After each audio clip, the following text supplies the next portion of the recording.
Good morning, everyone. This is May 8th, 2022, and it's Mother's Day. So happy Mother's Day to everyone out there who's watching this. Today we have the pleasure of meeting with Angela Statz, a lifelong experiencer. Her experiences started when she was 3 years old. And when I met Angela, one of the things that I found really amazing is that she's been able to capture so much evidence, which is usually very, very difficult to capture. I wanted to start a conversation about evidence. Normally, if you gave evidence in the courtroom, witness testimony is enough for anything. But in the UFO field, we've really been, it's been called anecdotal, it's been called lying, it's been called false memory syndrome, when people have memories of things. And evidence hasn't been accepted that much. But some of the things that Angela has are really something that you just couldn't deny. So without any further ado, I would like to invite Angela to come on, and thank you very much for coming to see us, Angela, and to share your work and these anomalies with us and your story. It's a pleasure to be here. So I'm going to just dive right in. We have decided to focus. Just a minute. You're not going to get away with that yet. I want to know, I want you to tell us a little bit about yourself, how you got into this, and maybe, just go into your background a tiny bit, if you don't mind. And then tell us the first time that you realized that you wanted to grab this evidence and it was there for you. I think that would be a really nice thing to know. Okay, well, in the age of cell phones and everybody has a camera at hand most of the time, it's been, pretty regular that I've had an opportunity to, when I get that feeling or that signal that there's something energetically happening, and just start taking pictures. And you just never know what you're going to get. Sometimes it's just literally command, take a picture quick. And so I do things like that. So there's some communication there when I get the evidence, but there's definitely a knowing that's coming from some sort of connection from something. And otherwise, I'm just trying to filter my environment with a tool that I can use to do that, because I feel something, but I can't see it. So just taking advantage of those moments and being aware of the initial instant, the energy is changing. And when the other gentleman was talking about the mechanics of things happening, I've been really studying that trying to find the moment that things shift or change, or what's similar in every instant, and how every time I can go back to a moment that was initiated in each of them that was similar. And I've really been concentrating on that. So I think that's helped a lot, is just being aware and wanting to know that, and being given the opportunities out of that desire to know. I think when you ask, demonstrate this for me, they will do it. The trigger. So, the triggers. In the instant, the initiation happens between whatever you're receiving, whether it's environmental or energetic or telepathic, whatever it is.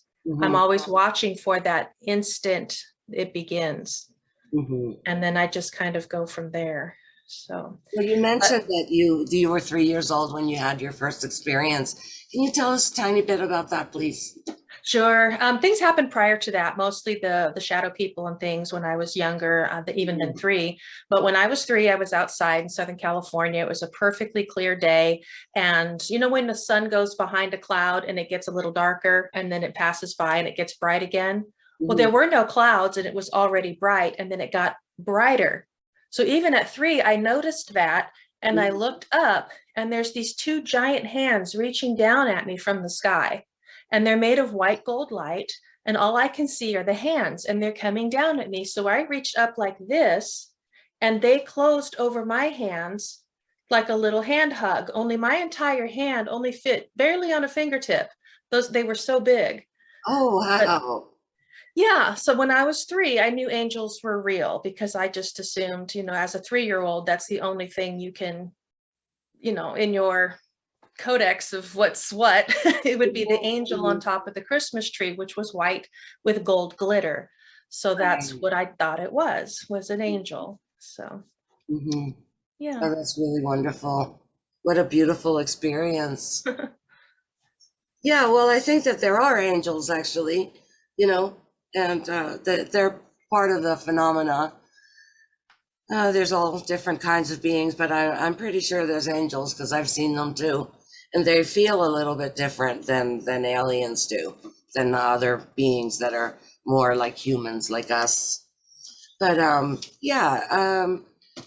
so anything else that that in the past that would have led you into this research, say like a marker in your life where you said, okay, I have to know what this is. Yeah, I had quite a big event when I was 15. That was 3 different events that happened over a couple of days or 24-hour period. And that was my first on-ship visit. And it also involved a white gold orb that came through my room and then observed me. And that evolved into an out-of-body experience, which was my first one. And then I was on the ship with these people. And they took me to the new world, and they wanted to show me this new earth, and they wanted my opinion. How did I feel about this new earth? And that happened when I was 15. So between being under 3 years old until now, I've got 50 years basically of every kind of imaginable experience you can think of. The psychic, the contacting people in comas, the seeing and getting messages from family members who are passed and not passed or almost passed, crossing spirits over, the shadow beings, the ghost stuff, the paranormal, everything, and trying to sort it all out. And throughout the years, why me? Why somebody might see, well, this one time and that's it. Okay. But why so much to one person? Would they be exposed to these things? And then there's the spiritual warfare and all the military stuff going on. And it was just so many things. It's, all I could do just get through the day, as a normal person, I have to go to work and pay my bills and deal with all of that at the same time. Well, they must want something from you. They must want you to do what you're doing. They must want you to communicate this, because if you're getting, that much phenomena, then, it's really hard to keep it quiet after that, right? Well, there was a 10-year period where somebody was definitely put in my life to stop me from doing all of that. And it was almost permanent. But I escaped. This was the military fellow? Yeah. Yeah. Yeah. I escaped that. And once I was away from that, everything bloomed. It just blew up. And it's just like it's just blown wide open. And these last few years have been just fast tracking, trying to keep up, I guess, maybe with the 10 years of contact that I lost. But finally, with the the starseed information and things like that, I didn't know what a starseed was, and I certainly didn't identify as one. But there's these touch points and all of these different things people are talking about now that I say yes, yes, yes to all of it. And I've had some very specific experiences that very much defined where I've been, where I came from, where I'm going, and different things like that. So I can categorize myself into a little bit of a pigeonhole to say yes to this or no to that, which is helpful, but I'm still trying to figure it all out. Essentially, 2 years ago, I was back on ship again, and a lot of things happened that culminated in sort of all of my experience being like a layers of onions, prepared me for what's happening now. If those things hadn't happened, I'd be completely lost in what's happening now, because it's so advanced, even from my own perspective, that if I hadn't been exposed to all those things in all those years, I would not be able to handle what's going down now. So, and then finally, I just, with the people on the ship when I was 15, I said, I need to know who these people are, because I was on ship again. So, right. And that's when I started 2 years ago in 2020. Who were to they? say, okay, I need to dig around and find out. Do you know who the people on the ship were? Do you know? It was a father God, his 2 sons, and their sister. So if they're showing me a new earth, a new world, and want to know my opinion on it, the only people that I know of that seed worlds are the Anuna or the Anunnaki. So That's the family structure. There is Anu, his 2 sons, and their sister that supposedly seeded this planet at some point, Right. intervened in the Wow. development of this world. So Wow.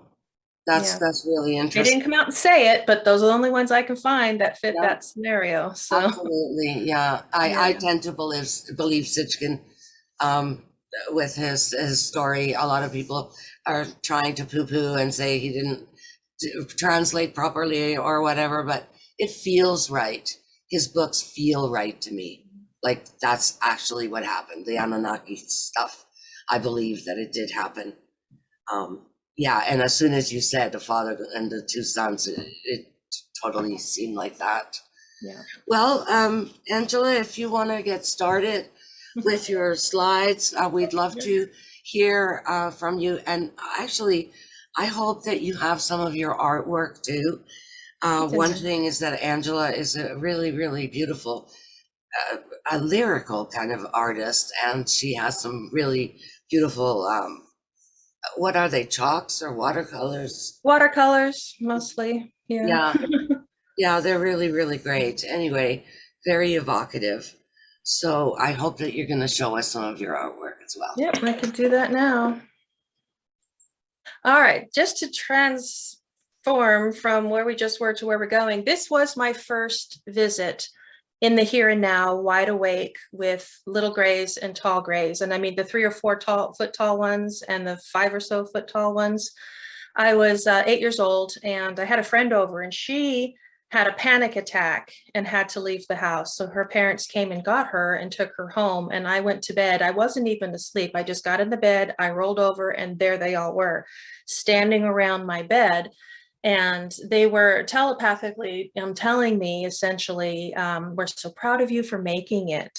So making it here as a human in this body, in this world, that's essentially what they were saying, that they were so happy that I made it, so proud of me and all of these things. And then they proceeded to give me all kinds of information about how to live my life, how to protect my biology and my body, and, you know, things like that. So this was my first awake, aware, fully in the here and now, standing in the room with beings. And I was at no way, shape, or form at any time asleep before this happened. And I have many events where they're just right there with me, solid in the room. And there was no level of unconsciousness on my part as that was taking place. So I thought I would segue with just that little introduction. And at first I wanted to share all of my stories about the here and now solid contact that I had, but I think we're just going to go into all of the things about the actual evidence, photographs, and things that I have. So I'm just going to go through the slides and talk about each one. I'll go as slow as I can so you can really get a look. This, I wanted to have a place to start. These are my eyes. As you can see, my pupils are perfectly round. There's no double lenses, nothing going on. This is my everyday normal, you know, effect that my eyes have. And something had happened. People started talking about, you know, eye shifting. You've seen the videos on TV and things like that. And I got curious about my own because I know that I have had interesting things happen visually. And I know that there's a certain feeling around the muscles in my eyes when it happened. And I thought, you know, I'm going to go sit in front of the mirror for a while and try to feel my way into that and see if anything does occur. And it did. So I went through some old photographs, and this orange one is an old photo from maybe 30 years ago. And it was in this picture as well. It's kind of a different color. And you could see the double lens here. You can see the light reflecting off of 2 places there. And it's like I have 2 pupils. It's like the diamond shaped one is here and the round one is here. So you've got something going on there. And that was caught in a photograph years ago. So when I went and put the camera in the mirror and I tried flexing my eyes and essentially focusing, hyper-focusing as far away as possible. And when I focus as far as I can, I try to look a little farther. And that's how it's triggered. So if I focus far, far away, even if it's almost imagining that I'm looking through the wall into what would be outside, beyond that, into the sky, that's when my eyes shift. And again, you can see the double lens thing happening here, where it's almost like I've got one eye going on here and another one going on here, and they're overlapped. So I've got the diamond on this side and the round on that side, and 2 points of reflecting on one and then the other. Now this is a side view, and this one came out really good with the straight on. This one, my daughter, what had happened was these ones here, these were in the mirror when I was trying to do it on purpose. This is what happened. My daughter came in the room to ask me a question, and she said, "Mommy, you have cat's eyes." And I had my phone. I said, "Take pictures, hurry." And so we did, and we were able to catch this one, which is blurry, but you can see how narrow the pupil is. And then this one, where it was in some, form, the cat eye that she said that I had. So I don't know what she saw, but this was what we were able to catch. No, this is some of my favorite photos that you have is these eye photos. They're just great. They're pretty trippy. So I did that for quite a bit. I might try it again sometime and see if I get some better ones, or a transitional video, if I can do it on video and actually catch it happening. Now this one is a video, but something different happened. And this is the same time I was in the mirror trying to get the pupils to move in the video. And the pupil didn't change, but the color did around the outside of the eye. So as I was beginning to flex my eye, that's what happened. And you can even see the color kind of develops in this area around the pupil. But for sure, the outside color thickens and darkens. So I thought that was interesting because I was able to catch that, but not the actual rest of the split where the eye pulls apart right here. So another topic came up where people were talking about magnets and being magnetic, and if you have implants and different things like that. So I gave it a try. I have several videos. These magnets will stick behind my ears. They stick on my collarbones. And this is a tiny, very strong magnet. And I thought maybe, if it sticks to my arteries, but it's not. It's sticking to something up here. And if I miss it, it won't stick, but it has to be right on that spot. And I'll get to another picture later where I've got 2 dots on the insides of my arms. And I'm just wondering if that is part of, possible implant, area, or I don't think I have implants all over my collarbones, but my bones are definitely magnetic. So whether that's biological or something else, I don't know. But I thought that was pretty interesting. So it sticks on my neck right here, and I've had the double puncture marks on my shoulders, sticks behind my ears, sometimes on my face, and it changes. It might, stick one day, and then a couple weeks later it doesn't, and it does again. But as far as the magnets go, I can take a regular refrigerator magnet and they'll stick to my collarbones, and they're really heavy and the magnets aren't very strong. So, but these are really strong magnets. Okay. Oh, let's see here. A few months ago, we were driving and I was at a red light, and I saw in the entire sky was completely clear, not a cloud in the sky. And there's this little white triangle hanging out up there. So I got my camera out, took some pictures, and just before the light was about to turn green, I went ahead and grabbed a video of it as well. And what I saw with my eyes, and it's difficult to see in this screenshot, but there was a light on all 3 corners of this, and then there was a light in the middle of the long side. And then just as I was hitting the video, it started to sink straight down towards the trees. So I have that on video, but again, it's very difficult to transfer images from a phone, to something that you can really look at and judge. But that's what I was able to get on my phone as I was sitting there for just a moment. That was interesting. And this is just maybe a quarter of a mile from my house. And this is interesting. I went to the dentist and had x-rays, and my actual dentist disappeared. Nobody knows where he went. He completely vanished. The employees don't even know. They weren't able to get into the building to get their personal items. That's illegal. You can't just be a dentist and disappear and not let people have access to their records. It's a serious situation. So when I needed to go back to his office and get previous x-rays to cross-reference from these, they're not available. And I did file a report. So if they ever find this guy and I'm able to get those records, hopefully I can see if at that time these existed or did not. So as you can see in 2021, I got the x-rays. This is all the same object in 3 different images from 3 different angles of the x-ray machine. And as I was sitting there while they were taking the x-rays, they had a really big screen where these were projected up on. This is blown up from a really tiny picture that they were able to email to me, but I saw them on the big screen when it was happening. And what I saw was this triangle. The edges are a little bit crumbly, and then in one side, there's a cut into one side. And that's what it looked like very clearly, you know, up on the image that I saw. So these are in the between 2 teeth in my right side lower jaw. And again, I was really interested in finding out if these were present in previous x-rays, but I'm still working on trying to get those records, and just thought it was weird that the man that has them is vanished. So, but as far as I know, I haven't felt anything there. They don't tingle or do anything weird. He did suggest it could possibly be shrapnel or fragment from getting a metallic filling drilled out, but I've never had that.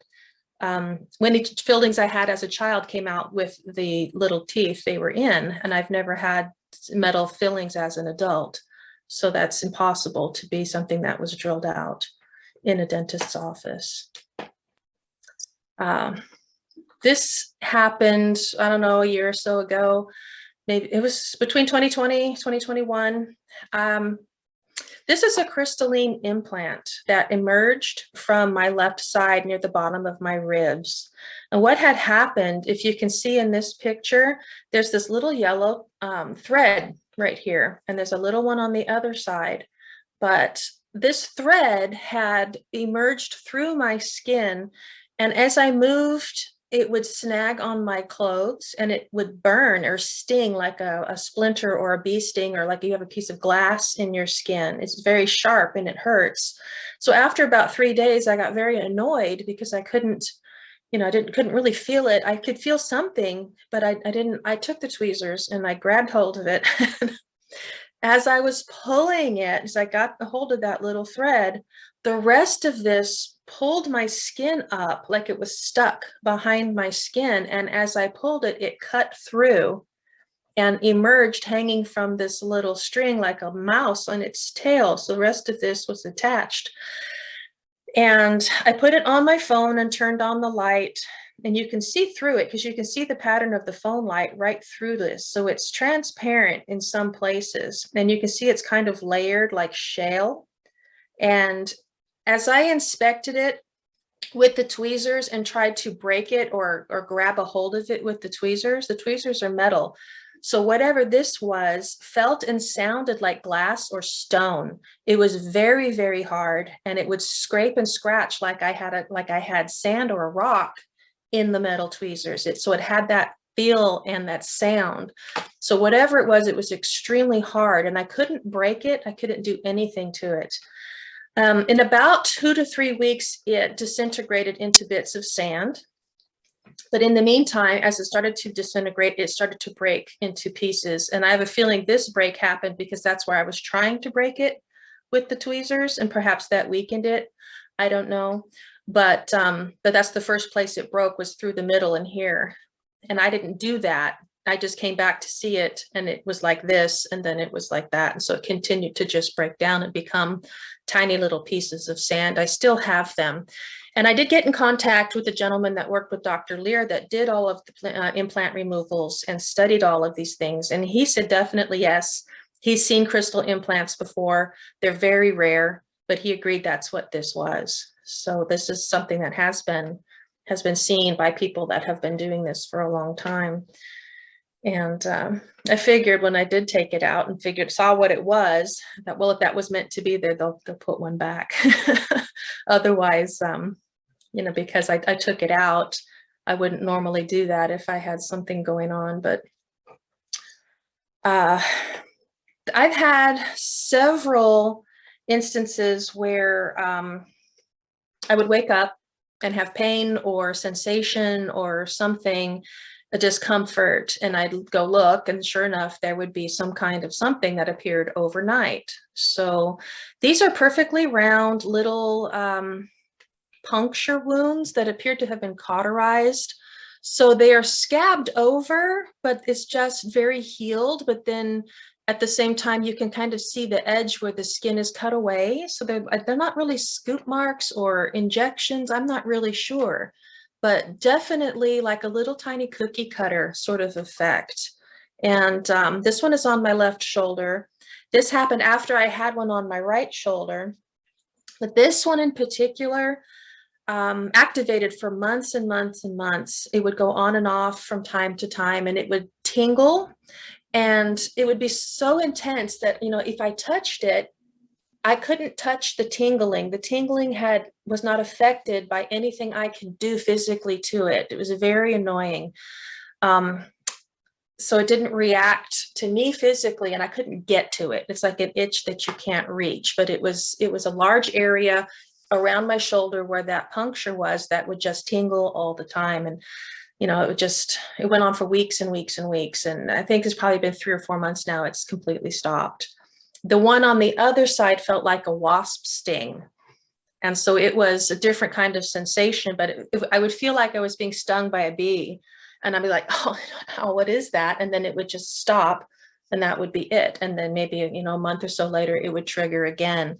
So same punctures, different feeling. Often I'll get something on one side, and a month or so later, it'll happen on the other side. And 99% of stuff that I see or experience, I completely ignore. But when things start to connect, then I'm like, okay, I'm going to pay attention to that because it's telling a story here. Then I had one in my belly button, and I colored it out because it's so disgusting. It was really blistered and oozing and very, very burned. And this is it after it healed. So you can still see the 2 puncture marks in my belly button, but I was burned all the way out to the surface. And I thought that was interesting because if this is cauterized or there's some kind of laser involved here, if it's dispersing out over my skin would not be affected. But if it's bursting out here, it would hit the walls of my belly button. And that's essentially, I think, what happened was all of this got burned because it couldn't disperse. It went into my skin, which was right next to whatever they were doing here. And that's why all of this got so badly burned. And that's happened several times throughout my life. I may not have noticed the puncture wound so much, but the burn, the oozing, you know, the blister after effect when you get blisters essentially is what it goes through. And it's pretty painful, and it acts like a burn. And you know, it just happens instantly. It's not like there's some kind of infection that develops and bothers you for a week or 2 and then becomes this. It's just overnight, and there it is. So that has occurred. Going back to things that happen on one side and then the other, again, that magnetic spot, which by the video was probably around here, but a month prior to this, I had one right here. And by the time it healed, I had one here, and it happens overnight. It was a bit of a bruise and a puncture, so it was one hole, but it was more bruised, and it happened on one side, like I said, and a month later on the other side. And I never would have thought anything of this by itself. But when it occurred on the other side, I thought, okay. And then I looked, and it doesn't show up very well in this picture, but you can see the first one was there, the second one was here. So that's why I took the comparison as quickly as I could before this one faded completely. Same thing happened with my feet. Now I agree, this looks like a mosquito bite. But again, this is in wintertime. There's no bugs. There's nothing at my house doesn't have bugs. But you wake up in the morning and you have identical irritated spots on both sides of both feet. So this is the inside of my feet, and it's exact same spot on both feet. And again, happening first thing in the morning, you feel something, you look, and there's that. So this sort of thing kind of carries on quite a bit. Here's another couple. This happened just a couple months ago. I woke up and I had my front of my leg was very sore. And I had this, essentially, again, it looks like a burn that's healed, or at least in the process of healing. There's a bit of a puncture mark in the middle. It's a larger scoop or scrape. I don't really know how to describe it. But if I had done that to myself, it really would have hurt, and I would have known. But this, again, it happened overnight. And I work in a professional setting, so, you know, I wear skirts a lot. I'm taking care of my legs every day. So this is not something I would have done to myself and not have known and not have seen the day before. It's impossible. So that's the type of thing that I can't explain, but that I know for a fact was not there when I went to bed the night before. This is also the top of my foot, and it's a triangle. It's not really a bruise. It's red. It is underneath the surface of the skin. It appears to be even deep in the cracks within the skin. It's hard to explain if it's on the surface or just underneath. It's something I've not seen before. It's not a rash.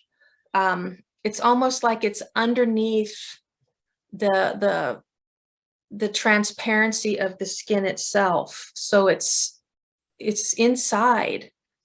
And I don't know what triangle thing what they would do with this that's not burning or affecting the skin on the surface, but affecting it underneath without having an effect on the surface itself. So with some bruising, I've had this where it's definitely below the skin level and the skin's not affected at all. But that was something that appeared as a triangle on the top of my foot out of nowhere.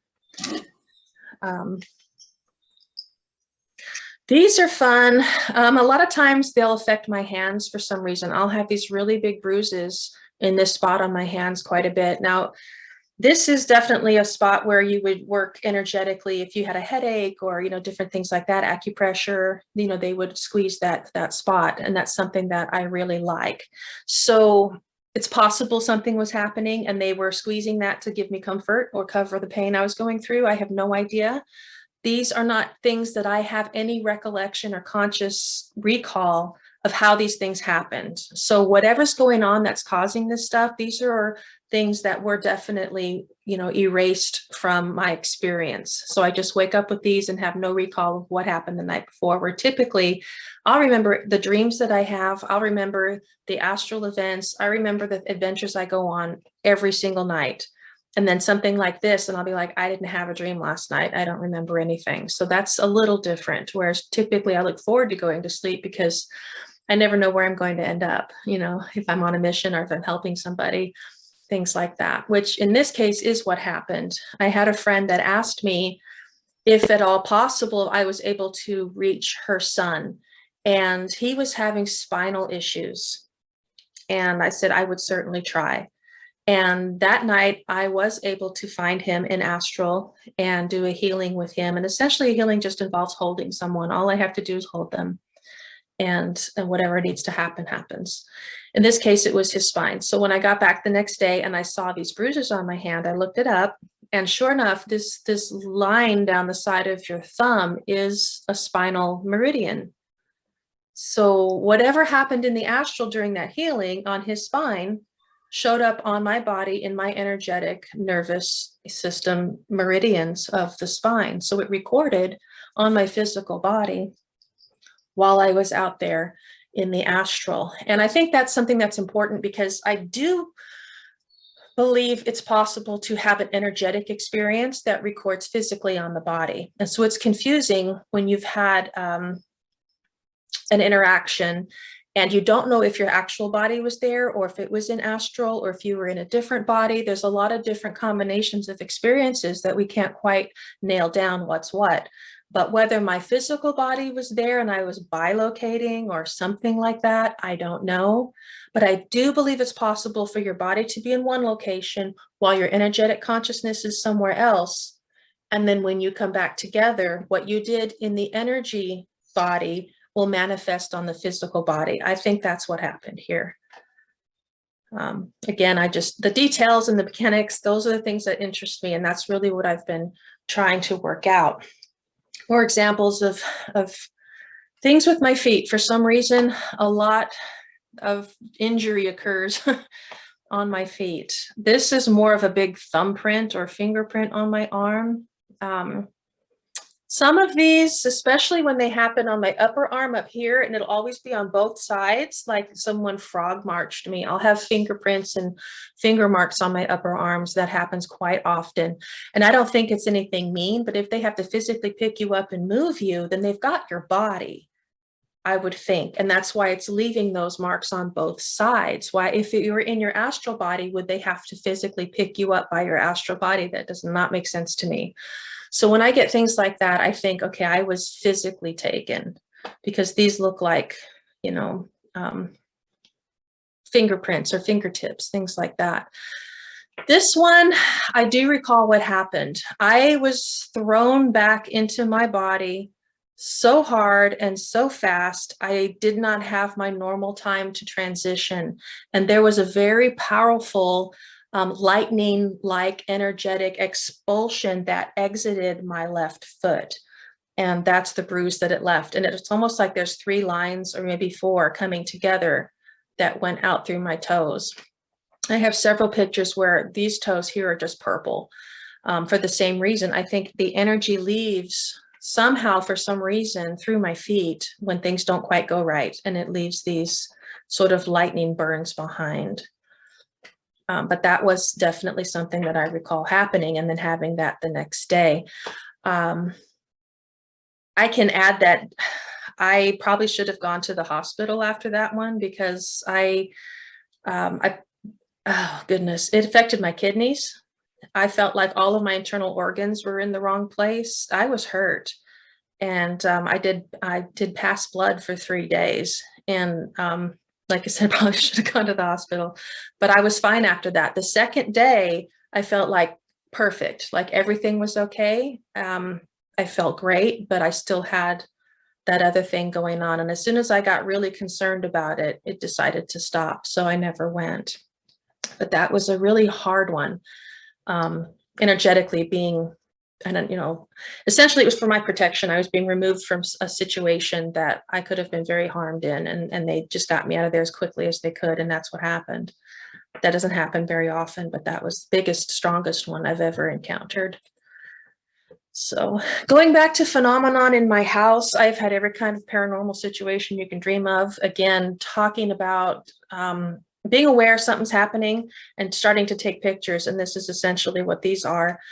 Some photographs I'm going to go through. This one, as you can see, is clearly a large-headed being with eyes and a muzzle of sorts. I don't know. That was in my bathroom. This was also in another bathroom in the house. And I call this Coco Pelli. You can see this little humanoid face, and he's got sort of these little things off the back of his head. And, you know, that just occurred to me. I've seen pictures of reptilian or aquatic beings that sort of have these protrusions, these things that come off the backs of their heads. That didn't occur to me before. But from the photograph to the size of my bathroom and where this was taken, this could only be 2 feet tall or even smaller. So this is a little tiny thing, whatever it was this is the door frame, I think. And it was running across the door frame. And I happened to catch that. So I do know that this right here is the edge of the bathtub, possibly, and this is a footstool. So if that gives you an idea, the counter's over here. So you've got the bathtub here and a footstool here and the counter up here. And so it's just, you know, maybe 2 feet tall at the most, just running across from one side of the door to the other.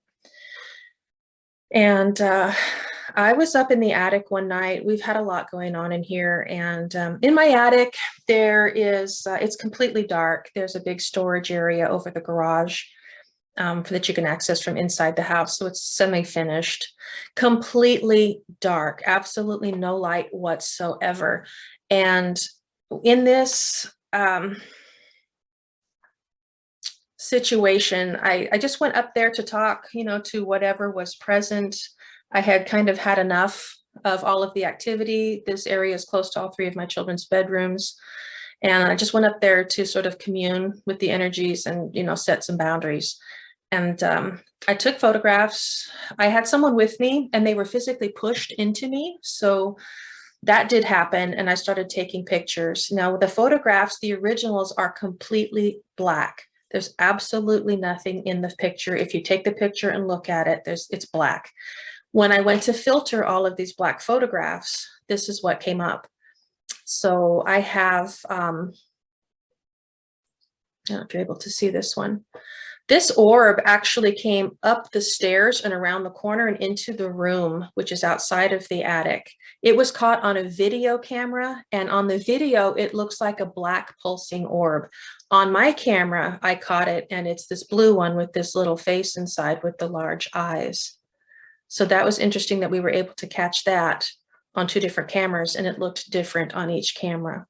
This one was in the attic in one of the black photos, and it looks like a little dragon.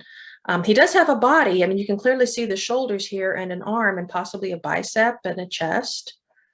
So that's interesting. To me, he just looks like a friendly little dragon guy. This guy, however, he was off the edge of the actual photo. So this is all I got, but you can clearly see an eye, what looks like an eye here. This looks very reptilian to me. None of these to me induce any fear of any kind whatsoever.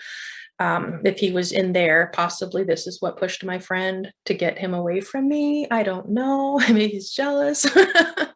But I've had a lot of visits with reptilians, so it doesn't surprise me if one would show up in the dark in my attic if I'm doing stuff up there. But this would look really demonic or creepy to probably most people that can make a face, the edge of a face here out of that. But again, to me, it doesn't instill any fear at all. Okay, so going back to my reptilian experiences in last 2020, in the fall, winter of 2020, I had a series of events where I was introduced to this very tall white being with this really big head. And this is all the same being. I just drew different pictures of him. The center one is a photograph. And essentially what happened was after I was introduced to this, it was in the fall or winter of 2020, and I didn't see them the rest of the entire year. And so this last fall and winter, I thought if they're going to come back, it might be the same sort of time frame that they would revisit. And it didn't occur to me until recently that they actually did come back, because this photograph was taken in January of this last year. So a year later, they did come back, but it was just to take this photo, and that's all I've seen of them. But it was a 5-series event where I was introduced to this type of being I'd never seen before. 7-8 feet tall, really big head. On the back of the head, sort of towards the bottom, they have these really big lobes back here, and I've never seen that drawn anywhere. They always just have a round head. He didn't. He had these 2 big lobes on the bottom in the back, an impossibly thin neck for the size of the head, and the body was very skeletal and completely white. But like I said, if you can see this shape, and in this picture, this is the head, the eyes, of course, the mouth. And I just remember the most detailed thing about the way the mouth is. And I got this real feeling of a very bored, frustrated professor just waiting for an answer, any answer, just that kind of tight-lipped sort of thing. And it's hard to paint that, but it's just this tight-mouthed sort of just disappointed patience waiting for someone to wake up in that classroom, this kind of thing. That's not the attitude I got, but just the look of the mouth was just really weird. But great relationship with this new being. They were working with reptilians. I had a phenomenal experience with them, and I would love to share that if I get another chance to come back and talk about the details of these encounters. I was on an astral mission. I was locating children. What I do a lot is they send me in to find portals, and they'll send somebody else through the portal. Sometimes I go in, but not very often. And I was just returning from an event, and I woke up in the bed, and I hear over my right shoulder, "Take a picture quick." So I grab my phone. I've got my camera on, not knowing that it's activating already. So it's a motion detection camera, and it has turned on. From my phone, when they said, "Take a picture quick," this is my heel. I was taking a picture of my leg, because in the event, right before they brought me back, they wrote something in blue, purple, like a blurple light down my leg. And it said, for those so inclined, the natural laws of nature do not apply. And I thought, that's interesting. So when I woke up and they said, take a picture quick, I literally was taking a picture of my leg because I thought they were saying if I got it fast enough, the words would still be on my leg. And I didn't, you know, I just took the picture. I didn't believe I was going to see those words in the photograph, but I took the picture. And what I got, all of this area back here is the corner of my room that you can't see. Is blurred out by this big wing pattern of energy or whatever this is. At the exact same time, my motion cam is taking this picture. It's this blob that's going this way. As you can see, it's got a bit of a head and some lumpy thing here. But if you look at these ridges, they kind of match up with the ones that are here. So I'm wondering if this is two views of the same thing, and this is some sort of energy or reptilian type being leaving the room through the portal, which would have been this into the corner of my room. So Angela, have you considered that this might be a Sasquatch? Because I absolutely see a Sasquatch there. I see the face and everything. yeah, this little bit right here. They are starting to actually appear a lot.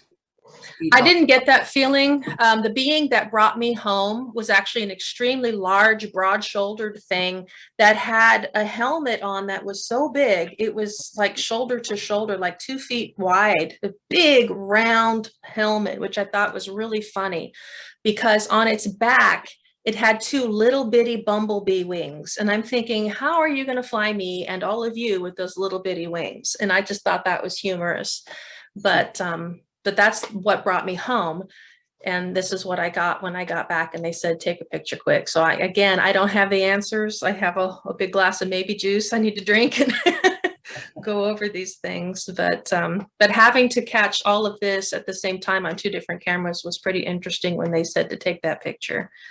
So again, having so much activity in my house, I set up motion cams, and this one in particular is a video. It does not take still photos. It takes a 3-minute video if it's activated. This is my kitchen, and it shoots through the house all the way down the hall. This is a footstool here. You can see it, that here as well. You've got the refrigerator in the middle. You've got the little nightlight on the wall. Okay. When this video, it's upside down because the camera was upside down, but I flipped it for your benefit. So you can make sense of this. When the camera recorded, it just had a 3-minute video of this black and white, but somewhere in that video, it flashed green. And so I put it in a thing and I slowed it down and I took out that one green frame, and this is what it is. Okay. So that one frame, it took the refrigerator from the middle of the photo and shoved it over here. And then it took the nightlight, which is hard to see, it put it on the other side. So it flipped them. I've probably have a half a dozen of these pictures from different nights, different videos where it has done this. And then this big thing in the middle that we don't know what this is. I'm calling this the portal because I've seen so many things go in and out and through and across my hallway. I know there's a portal there. And that's what I call this. And this dark thing right here is very similar to this sort of shape here. And I'm just wondering if they're related or not. But the camera also caught, this is the strangest thing, same camera does not take photographs, and yet it took one image. And in that image, you've got that portal opening and closing. Okay, this is the exact same view, and see that same sideways sort of leaning shape there? If you'll notice, and it's hard to tell on this, the timestamp never changes. And this is a very short clip of the video of me taking this and sliding it back and forth and seeing that open and close. And yet the timestamp never moves. So I've got a moving video, and that 350 whatever seconds that was down there doesn't change the whole time. So I was able to catch whatever this is in motion in a single frame on the same camera on a different night. So I think that's really something. And let's see, I have one night where I woke up and I was completely stuck in my bed. I couldn't move. I was totally wrapped up and mummified really tight in the blankets. I had my one arm out and I had a pillow on my chest and my arm was on the pillow on my chest while the rest of me was wrapped up to my neck in blankets to where I had to struggle to get loose. So I know that I didn't maneuver myself into that position on my own. And I got up immediately. It was like 2 o'clock in the morning. I went in the bathroom. I started taking pictures and looking at my arm because that's what was out. And I thought if they've done something, clearly they want me to pay attention to my arm because they put it on the pillow on my chest and left it free. And what I did find was this stamp. And I know it's very difficult to see. It took me, several photographs. What I saw on my arm with my eyes was a hexagon with a circle and a dot in the middle. So for weeks and weeks after that, I was searching for the meaning of a hexagon with the sun sign in the center. And then it took me, I don't know, 2 months. 2 months later, I got a vision in white gold light of this symbol. Okay, so I see this symbol 2 months later, no relationship whatsoever to this. However, it is the same, but I didn't know that at the time. Several months after looking at this symbol, trying to find the meaning, and I come across the only thing on the entire World Wide Web is this new stamp from a First Nations person in Alaska, an artist there that made this stamp about the raven and the light in the box. And so I finally got the meaning of the symbol being that our souls are the light in this world. And that wraps into a whole nother event that carried on for several months as well, that I got in 2020 about a reset story. And that all came in the form of white gold light symbols as well. So months later, after all of this happened, I was going through my camera, and you know how when you're on your phone and you see the little tiny pictures in you're scrolling through, these are condensed, and so they're much easier to see when they're smaller. And that's when it popped out to me as being the same as this. And then I realized, 9 months later, from when I first had the stamp on my arm, that this symbol was given me 2 months later, and it's the same thing. So they came back and showed me, no, it's this. And then I was able to go, oh, and with the whole time I thought it was a hexagon. It was 2 o'clock in the morning. I couldn't see. I was just doing the best I could with my camera to make sense of it all. So that was interesting because it went on for, multiple events over a long period of time. And that is about an hour. So this is a good place to stop. I know you guys are probably looking at these over here. I have so much more. What do you guys want to do? Do you want to go ahead and ask some questions about what I've shown so far, or talk about this? Talk about that for a minute. That one is really one of the amazing ones. Yeah. This is not my photograph, so I want to make that perfectly clear. This is a friend of mine in California. She and her friends were getting ready to go out. As you can see, this is extremely dark. You can just make out these two little spots back here. And what had happened was she was waiting for her friends, and they were still in the bathroom,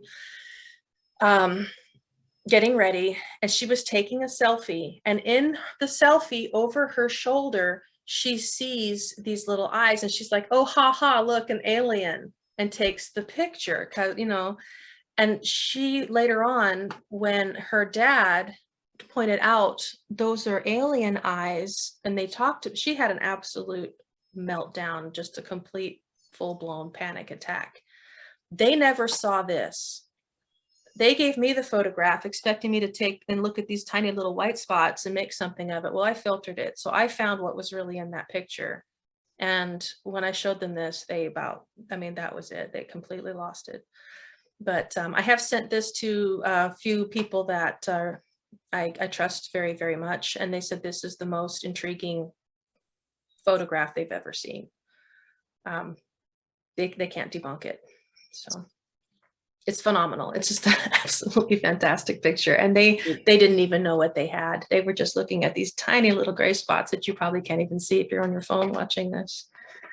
But, I know that you and I have talked before about the dimensions blending, and I think that's part of the phenomena that's going on here, as well. You know, we're starting to see things that are on the astral that we've never had any idea that they were around us. You know, I've always been able to see ghosts and things like that. But I never photographed them, but now I have photographs. Yeah. Yeah. It's remarkable. I have some pictures that I don't share because they're not mine to share that would just blow your mind. Yeah. There are multiple news reports in my area of UFOs and lights being seen and the police comments and everything. And I do have a photograph of the lights that happened that night that I took and that then was reported. And that's like, aha, told you so. So, and that's somewhere, again, I did the best I could with the time given. Going back to the motion cameras, just real briefly, this is something that my motion camera caught, but clearly instead of videotaping the room, the whole video was pink. And then it just caught this item swishing by and making that swishing noise as it goes. So I did get something, but instead of videotaping the room, all I got was this pink. And I think that's interesting because a lot of the images, I get lots of images on my phone that I did not take, and many of them are pink. And this is one of them. This is the most intriguing one only because it didn't appear in my camera roll like the other ones do. This one, actually, my phone was dark, so it was asleep, and I saw it light up from across the room. So I went to get my phone, and this was on the screen.